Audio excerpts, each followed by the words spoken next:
سید کون و مکان، شفیع مجرماں، وسیلہ بے کساں، محبوب رب دو جہاں، حضور شب اسرا کے دلہا، کل کائنات کے ملجا و مأوا، حضرت محمد مصطفیٰ علیہ تحیت و ثنا کی بارگاہ بے کس پناہ میں ہدیہ درود و سلام پیش کرنے کے بعد، معزز و محترم و محتشم سامعین، رات کا ایک حصہ بیت چکا ہے۔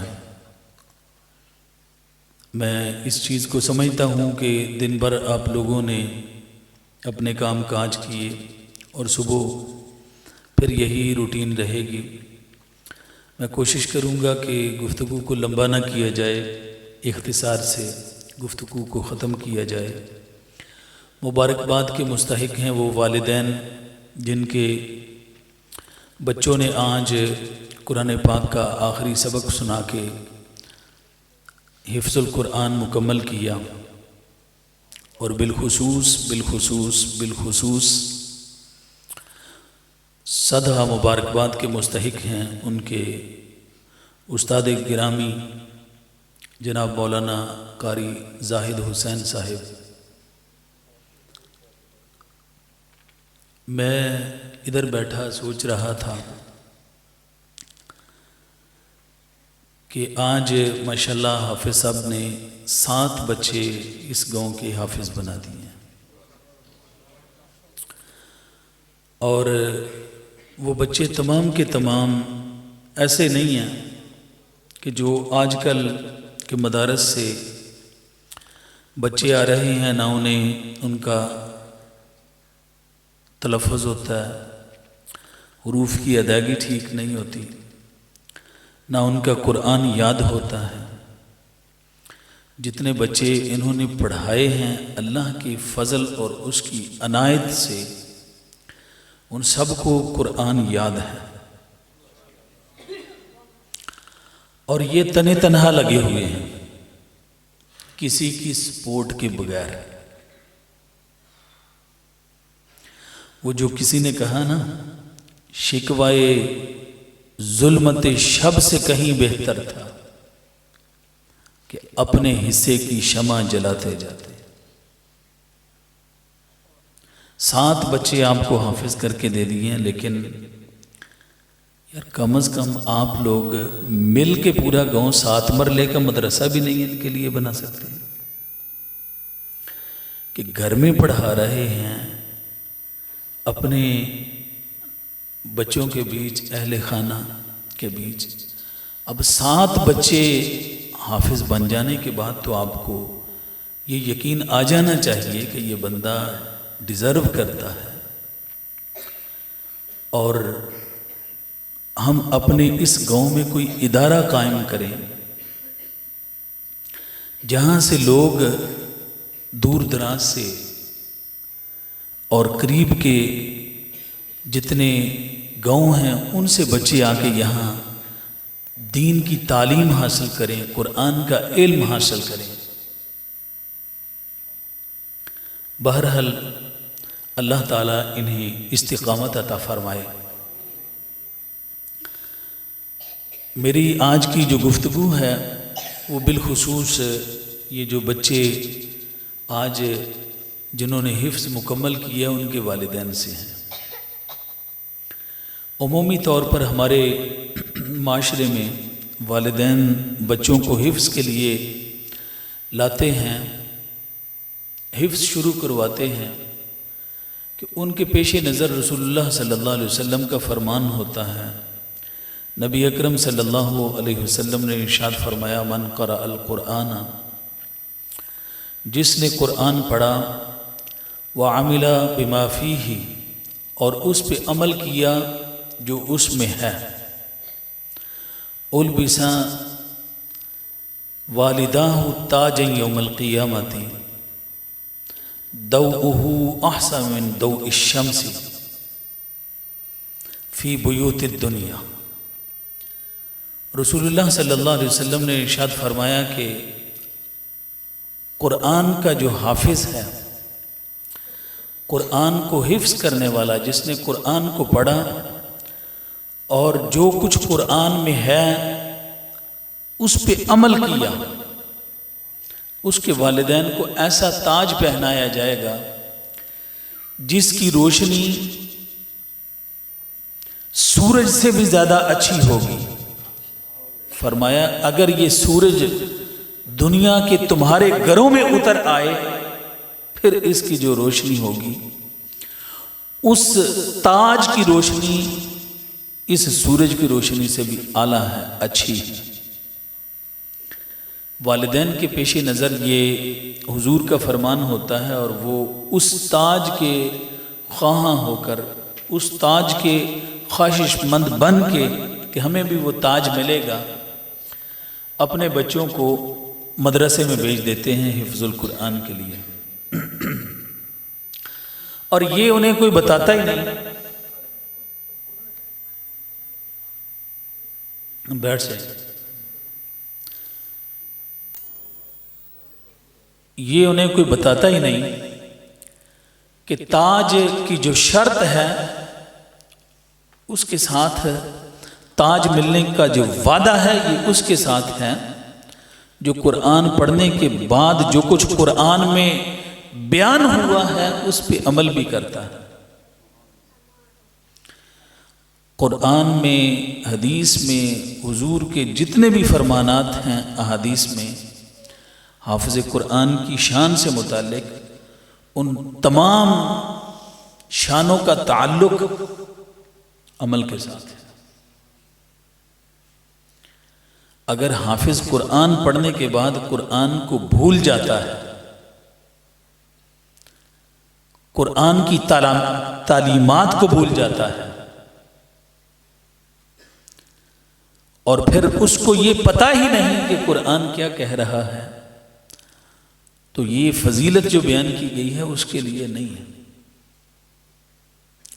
میں کہنا یہ چاہتا ہوں کہ آپ کے بچوں نے آج قرآن مکمل کر لیا، اب ان بچوں کو کم از کم اتنا ضرور پڑھائیں کہ یہ سمجھ سکیں کہ قرآن میں کیا کہا گیا،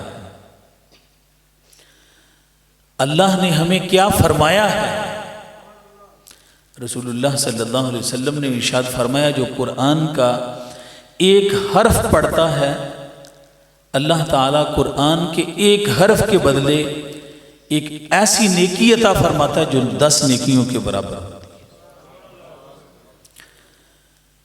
قرآن دیکھ کر پڑھا جائے، زبانی پڑھا جائے، سمجھ کر پڑھا جائے، بے سمجھے پڑھا جائے، ہر صورت میں قرآن پڑھنے سے اجر ضرور ملتا ہے، لیکن قرآن کو صرف حصول ثواب کے لیے ہی نازل نہیں کیا گیا، قرآن دستور حیات ہے۔ اقبال نے کہا تو ہمیں دانی کہ آئینے تو چیز، تو نہیں جانتا کہ تیرا آئین کیا ہے، زیر گردوں سر تمکین تو چیز، آسمان کے نیچے تیری عزت و وقار کا راز کیا ہے، کتاب زندہ قرآن حکیم، حکمت او لا یزال استو قدیم، گر تو میخواہی مسلمان زیستن، نیست ممکن جز با قرآن زیستن۔ فرمایا تیرا دستور حیات قرآن ہے، اگر تو مسلمان بن کے جینا چاہتا ہے تو قرآن کے بغیر مسلمان بن کے جینا ناممکن ہے۔ آج ہماری جو حالت ہے، مسلمان جس بہرہ روی کا شکار ہو چکے ہیں اور بے عملی کا جو ہم پہ ایک لہر ہم میں آئی ہے، بستیوں کی بستیاں جو ہیں بے نمازی ہیں، مسجد سے دور ہیں، اس کی وجہ کیا ہے؟ کہ ہم نے قرآن کی تعلیمات سے رخ پھیر لیا۔ اللہ تعالیٰ نے زمین کے خزانے کھول دیے، بے شمار اپنی عنایات ہم پہ کی، لیکن ہر بندہ جو ہے اس کی زبان پہ شکوہ ہے۔ کوئی بندہ آپ کو سکون میں نہیں ملے گا۔ وجہ کیا ہے؟ اللہ ارشاد فرماتا من اعرض عن ذکری فإن له معیشۃ ضنکا، جس نے میرے ذکر سے منہ موڑ لیا، یہاں ذکر سے مراد قرآن ہے، ارشاد فرمایا ہم اس کی معیشت تنگ کر دیتے ہیں۔ وَنَحْشُرُهُ يَوْمَ الْقِيَامَةِ أَعْمَى، معیشت تنگ کرنا یہ دنیا کا عذاب ہے، سب کچھ ہوتے ہوئے بھی چین نہیں ہے، پوری نہیں پڑ رہی۔ قیامت کے دن ہم اسے اندھا کر کے اٹھائیں گے۔ قَالَ رَبِّ لِمَا حَشَرْتَنِي أَعْمَى، وہ بندہ اللہ کی جناب میں کہے گا اے میرے مالک، اے میرے رب، مجھے اندھا کر کے کیوں اٹھایا گیا؟ وَقَدْ كُنْتُ بَصِيرًا، میں تو دنیا میں صاحب بصیرت تھا۔ اللہ کی جناب سے جواب ملے گا قَالَ كَذَلِكَ أَتَتْكَ آيَاتُنَا فَنَسِيتَهَا، تیرے پاس میری آیتیں آئی تھیں، تو نے انہیں بھلا دی۔ وَكَذَلِكَ الْيَوْمَ تُنْسَى، آج بدلے میں تجھے بھی بلا دیا۔ یہ مسجد بری ہوئی ہے ماشاءاللہ، اور تمام کے تمام افراد جو ہیں کہ کوئی 80 سال کا ہے، کوئی 90 سال کا ہے یا 10 سال کا ہے، اللہ ماشاءاللہ ہو سکتا ہے کوئی ایک نہ ہو، لیکن مجھے لگتا ہے کہ سارے کے سارے جو ہیں مسلمان گھرانوں میں پیدا ہوئے ہیں۔ آنکھ کھلی تو آذان کی صدا کان میں کہہ دی گئی، مسلمان نام دیا گیا، اسلام کے ساتھ نام کو جوڑ دیا گیا، لیکن جو اللہ نے ہمیں کتاب دی ہے اس کے مطابق زندگی گزارنی ہے۔ اکثر و بیشتر ہم میں ایسے ہیں کہ انہیں قرآن کا ایک صفحہ جو ہے صحیح طریقے سے پڑھنا نہیں آتا۔ اگر کسی کو پڑھنا آتا ہے تو کوئی بندہ میرے خیال میں مجلس میں ایسا نہیں ہوگا کہ جو یہ کہہ سکے کہ میں قرآن کی 10 سورتوں کے معنی و مطالب جانتا ہوں۔ 10 تو درکنار، ہمیں کسی ایک سورت کا بھی ترجمہ نہیں آتا۔ کن کے لیے یہ کتاب نازل ہوئی ہے؟ اقبال نے کہا ببندے صوفی و ملا اسیری، حیات از حکمت قرآن نگیری، با آیاتش ترا کار جزی نیست، کہ از یاسین او اصاب میری۔ اقبال نے کہا کہ یہ جو کتاب اللہ نے زندگی کا دستور بنا کے گزاری تھی، جاہل ملا اور کاہل صوفی نے تجھے اس سے بھی فقط مرنا سکھایا ہے۔ تو اگر تیرا کوئی عزیز مرنے کے قریب پہنچ جاتا ہے تو تو یاسین لے کے اس کے سرہانے بیٹھ جاتا ہے کہ اس کی روح آسانی سے نکل جائے۔ اس سے کوئی انکار نہیں کرتا کہ قرآن پڑھنے سے برکات کا نزول ہوتا ہے۔ نئی دکان کھولی جائے، کاروبار کھولا جائے تو قرآن پڑھنے سے وہاں رحمتیں نازل ہوتی ہیں، لیکن نزول قرآن کا سبب یہ نہیں ہے۔ نزول قرآن کا سبب کیا ہے؟ کس لیے نازل کیا؟ ارشاد فرمایا الف لام را کتاب انزلناہ الیک لتخرج الناس من الظلمات الی النور۔ یہ کتاب محبوب ہم نے آپ کی طرف اس لیے نازل کی ہے تاکہ اندھیروں میں بھٹکتے ہوئے لوگوں کو نور کی طرف لے جائے۔ زندگیاں گزارنے کے لیے جو نور اس سے ہم نے لینا تھا وہ ہم نے نہیں لیا۔ ریسیں لگی ہیں گھروں میں ہماری خواتین کی بھی، جو قرآن پڑھتے ہیں کچھ تو ایسے ہیں کہ جو اس طرف ہی نہیں آتے۔ میں ایک دن، یہ ہمارا جو سوشل میڈیا ہے اس پہ بھی بہت ساری چیزیں کام کی ملتی ہیں، فیس بک میں ایک میں ایڈ پڑھ رہا تھا، یہ پوسٹ جو آتی ہے کہ آسٹریلیا میں مقیم مسلمان جو ہیں ان کا، ہمارے ہاں بھی رمضان المبارک ابھی آنے والا ہے، رمضان المبارک میں ان کا دستور تھا کہ امام صاحب کی اپنے گھروں پہ دعوت کرتے لوگ۔ تو کسی نے اپنے گھر پہ دعوت کی، خاتون خانہ مہمان خانے کی صفائی کرتے ہوئے کچھ رقم جو ہے اس نے وہاں مہمان خانے میں رکھی تو وہ بھول گئی۔ مولوی صاحب جو ان کے، جو انہوں نے امام صاحب کی دعوت کی تھی، وہ اکیلے امام صاحب آئے افطاری کے لیے، واپس جب گئے تو خاوند نے پوچھا کہ میں نے پیسے دیے تھے تجھے، تو اس نے کہا کہ وہ تو میں بھول گئی، وہ میں نے مہمان خانے میں صفائی کرتے ہوئے رکھے تھے، وہاں جا کے دیکھا تو وہ پیسے نہیں ملے۔ تو دل میں خیال آیا کہ امام صاحب کے علاوہ تو گھر میں آیا بھی کوئی نہیں، پیسے جو رکھے تھے وہ بھی نہیں مل رہے۔ دل میں یہ بات آئی کہ امام صاحب لے گئے۔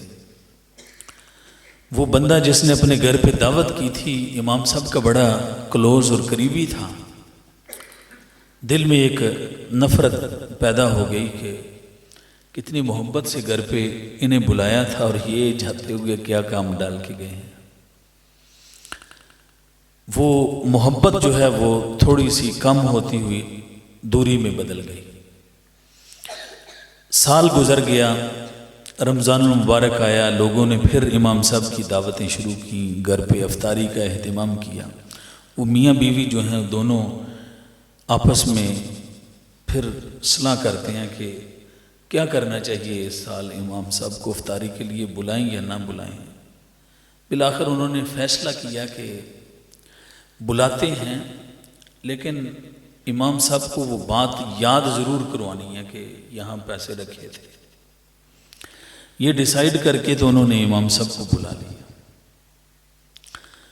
امام صاحب آئے، کھانا کھایا، اس کے بعد اس نے کہا کہ یہ سال جو گزرا اس میں آپ نے محسوس کیا ہوگا کہ میرا تعلق آپ سے جتنا مضبوط پہلے تھا اتنا نہیں رہا۔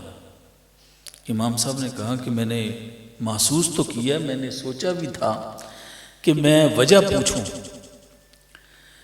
لیکن کوئی وقت ایسا نہیں بنا کہ میں پوچھ سکتا۔ اس نے کہا کہ اس کی وجہ یہ ہے، پچھلے سال آپ جب رمضان میں ہمارے گھر پہ آئے تھے تو یہاں الماری میں کچھ پیسے پڑے تھے، آپ کے جانے کے بعد ہمیں ملے نہیں۔ امام صاحب کی آنکھوں سے آنسو آ گئے۔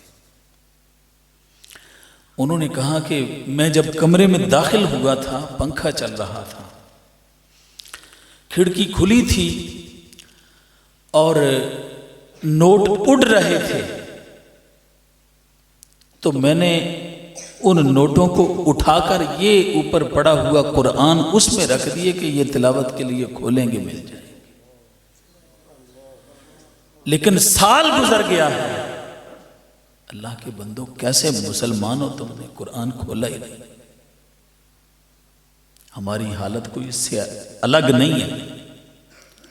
معاشرے میں بہت سے ایسے لوگ ہیں کہ سال بیت جاتا ہے وہ قرآن کھولتے نہیں، اور جو پڑھتے ہیں ان کی ریسیں لگی ہیں آپس میں، وہ اس کو بتاتا ہے، وہ اس کو بتاتی ہے، میرے آج اتنے سپارے ہو گئے ہیں، میرے آج اتنے سپارے ہو گئے، پتہ دونوں کو کچھ نہیں ہے کہ بیچ میں کہا کیا جا رہا ہے۔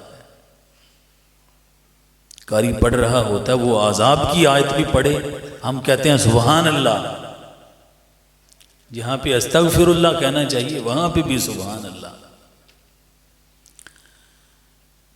پیدا ہم مسلمانوں کے گھر ہوئے ہیں، جو کتاب اللہ نے ہمیں دی ہے اس سے نور لے کر اپنی، اس سے روشنی لے کر اپنی زندگی گزارنی ہے۔ باقی ہم نے بڑا کچھ پڑھا، اس کا ایک صفحہ بھی ہمیں یہ نہیں پتا کہ اس میں کیا لکھا ہے۔ دوست کوئی میسج بھیج دے، وہ سمجھ نہ آئے تو ہم موبائل لیے پاگلوں کی طرح کسی ایسے بندے کو ڈھونڈ رہے ہوتے ہیں کہ جو میرے دوست کا میسج مجھے سمجھا دے، مجھے پتا چلے کہ میرے دوست نے مجھے کیا کہا ہے۔ جس خالق نے تجھے وجود بخشا، جس خالق نے ساری نعمتیں عطا کی، اس نے جو تجھے کہا، جو تجھے دیا، اتنا تجھے پتا ہے کہ اس کی طرف پیٹھ کر کے نہیں چلنا۔ ہو سکتا ہے قرآن ادھر کھولا ہو تو الٹے قدم جو ہیں وہ بندہ ساری مسجد سے باہر چلا جائے۔ میں اس ادب کے بھی خلاف نہیں، پشت کسی کی ہو جائے کوئی گناہ نہیں ہے۔ حقیقی قرآن کی طرف پشت کرنا جو ہے اس کا معنی ہی ہم نے نہیں سمجھا۔ وہ قرآن کے احکام کو پس پشت ڈال دینا، قرآن کے احکام کو فراموش کر دینا، قرآنی احکام جو اللہ نے نازل کیے ہیں ان کو بھول کر اپنی من مرضی کی زندگی گزارنا ہے۔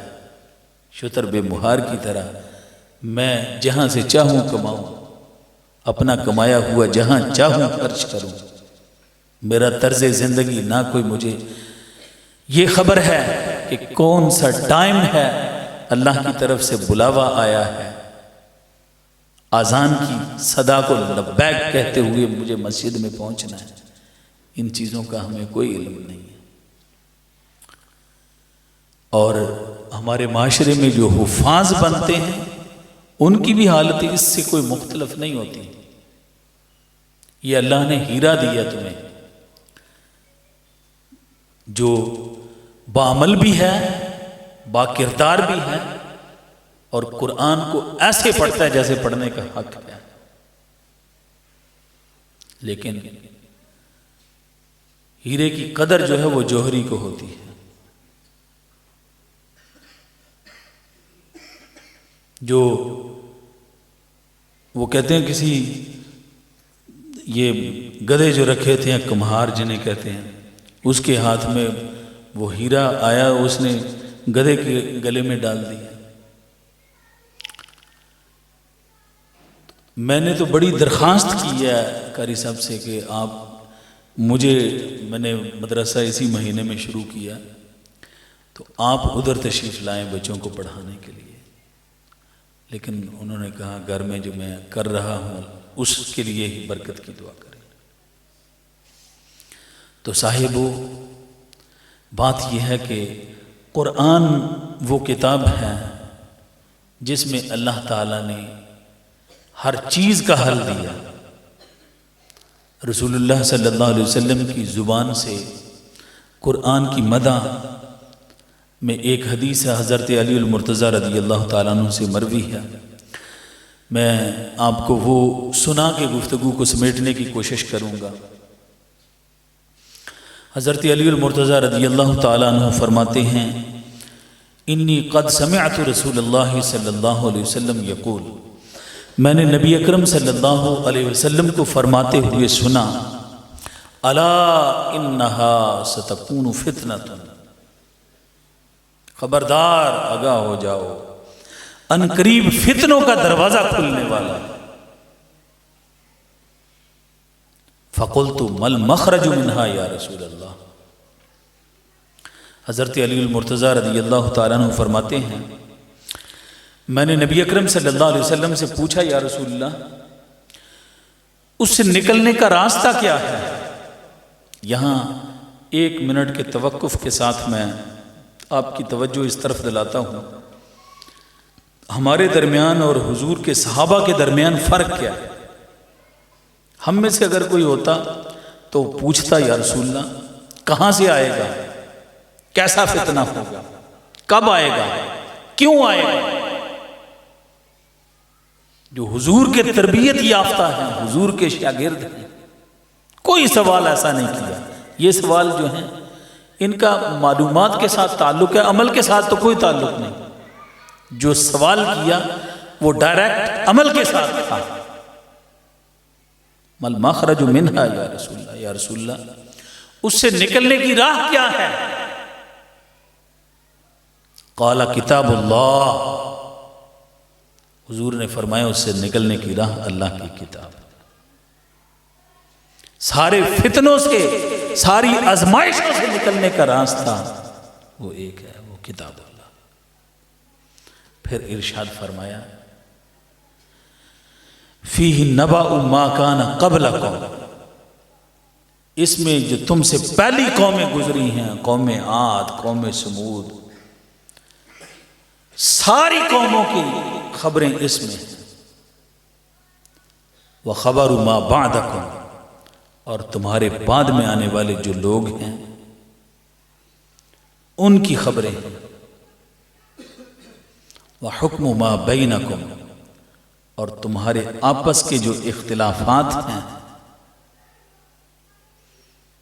ان کا فیصلہ قرآن میں ہے. کتنا اچھا ہوتا کہ آج ہم اپنے مسلکی اور مذہبی اختلافات جو ہیں ان کا حل قرآن سے تلاش کرتے. فرمایا ہوا حبل اللہ، یہ اللہ کی رسی ہے. قرآن میں یہ کہا گیا کہ اللہ کی رسی کو مضبوطی سے تھام لو. واعتصموا بحبل اللہ جمیعا ولا تفرقوا، اللہ کی رسی کو مضبوطی سے تھامو، تفرقے میں نہ پڑو. ارشاد فرمایا وحکم ما بینکم، تمہارے آپس کے اختلافات ان کا فیصلہ قرآن میں ہے. وَهُوَ الْفَصْلُ لَيْسَ بِالْحَزْلِ، یہ فیصلہ کن بات ہے. قرآن میں بھی کہا گیا اِنَّهُ لَقَوْلٌ فَصْلٌ وَمَا هُوَ بِالْحَزْلِ، یہ قرآن فیصلہ کن بات ہے، کوئی یاوہ گوئی نہیں ہے. اور پھر ارشاد فرمایا من ترکہ من جبار قسمہ اللہ، جس نے تکبر اور سرکشی کی وجہ سے قرآن کو چھوڑ دیا. چھوڑا تو ہم نے بھی ہے آج، لیکن ہم نے غفلت کی وجہ سے چھوڑا، تکبر کی وجہ سے نہیں. مسلم امہ نے بھی قرآن کو چھوڑ دیا. اقبال نے کہا نا کہ وہ معزز تھے زمانے میں مسلمان ہو کر، وہ معزز تھے زمانے میں حامل قرآن ہو کر، تم خوار ہوئے تارک قرآن ہو کر. چھوڑا قرآن کو ہم نے بھی ہے، لیکن ہم نے غفلت کی وجہ سے چھوڑا. فرمایا من ترکہ من جبار، جس نے تکبر اور سرکشی کی وجہ سے قرآن کو چھوڑ دیا. قسمہ اللہ، اللہ اس کو پیس کر رکھ دے گا، اللہ اس کو توڑ کر رکھ دے گا.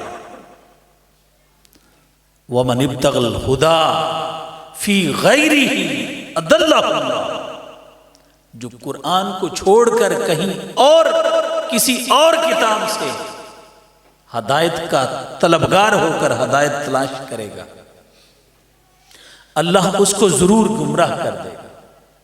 کتاب ہدایت کون سی ہے؟ یہ قرآن ہے. ارشاد فرمایا جس نے میری ہدایت کی پیروی کی ولا یضل ولا یشقی، لا یضل ولا یشقی، نہ وہ بھٹکے گا نہ ہی وہ بدبخت ہوگا. جو قرآن کی پیروی کرنے والا ہے. تو اللہ کے پیارے حبیب صلی اللہ علیہ وسلم نے ارشاد فرمایا ہوا حبل اللہ المتین، یہ اللہ کی رسی ہے. ایک دوسری روایت میں ارشاد فرمایا ان ھذا القرآن حبل اللہ ممدود من السماء، ممدود من السماء الى الارض، قرآن اللہ کی وہ رسی ہے جو آسمان سے زمین کی طرف لٹکی ہوئی ہے. نبی اکرم صلی اللہ علیہ وسلم کے صحابی حضور صلی اللہ علیہ وسلم حجرہ اطہر سے باہر تشریف لائے تو حضور نے دیکھا کہ حضور کے صحابہ قرآن کا مذاکرہ کر رہے ہیں. ایک ہے قرآن کا درس دینا، ایک شخص بیٹھا ہے تقریر کر